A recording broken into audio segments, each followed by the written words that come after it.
Assalamualaikum warahmatullahi wabarakatuh. Perkenalkan, nama saya Ade Puspita, saya dari kelas 11 TKJ 1. Mata pelajaran keamanan jaringan dan guru pengampu Bapak Dede Alamsyah SPD. Pada kesempatan kali ini, saya ingin merefleksikan tentang kebijakan pengguna jaringan dan pentingnya keamanan jaringan dalam sebuah organisasi. Pertama, keamanan jaringan adalah upaya pencegahan dan pendeteksian terhadap gangguan atau akses yang tidak sah pada sistem komputer. Keamanan ini bertujuan untuk mengantisipasi berbagai risiko, baik serangan fisik maupun serangan logis, yang dapat mengganggu aktivitas jaringan. Karena itu, keamanan jaringan memegang peran penting dalam memastikan bahwa sistem tetap berjalan dengan aman dan stabil.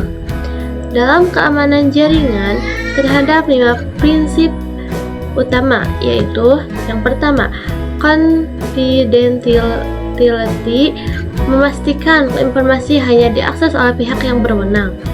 Yang kedua, integrity, menjaga agar informasi tidak dapat diubah oleh pihak yang tidak memiliki izin.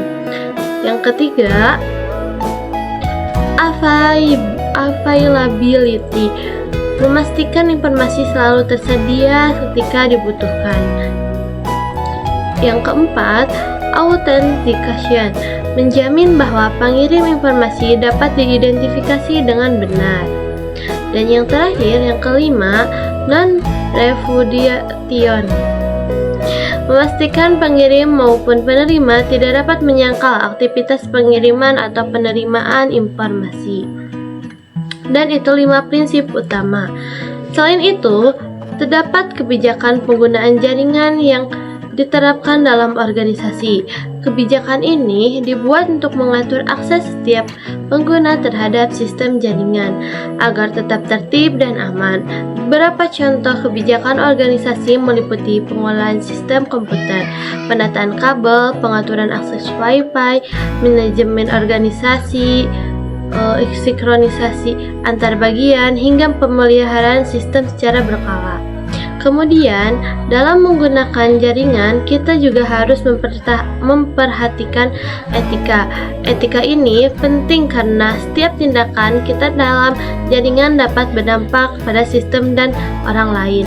Etika penggunaan jaringan antara lain memahami hak akses pengguna, menjaga kualitas layanan organisasi, serta mengikuti aturan penempatan perangkat atau suborgan. Terakhir, ada juga kebijakan saat mengakses komputer dalam sebuah jaringan. Ini mencakup manajemen pengguna, manajemen sistem komputer, sampai pengaturan waktu akses agar penggunaan jaringan tetap teratur dan terkontrol. Dari semua poin tersebut, saya menyimpulkan bahwa keamanan jaringan bukan hanya tanggung jawab administrator, tetapi juga tanggung jawab setiap pengguna. Dengan mematuhi kebijakan dan menjaga etika penggunaan jaringan, kita dapat menciptakan lingkungan digital yang aman, efisien, dan terhindar dari penyalahgunaan. Mungkin sekian pemaparan dari saya. Mohon maaf bila ada perkataan yang kurang berkenan. Wabillahi taufiq wal hidayah. Wassalamualaikum warahmatullahi wabarakatuh.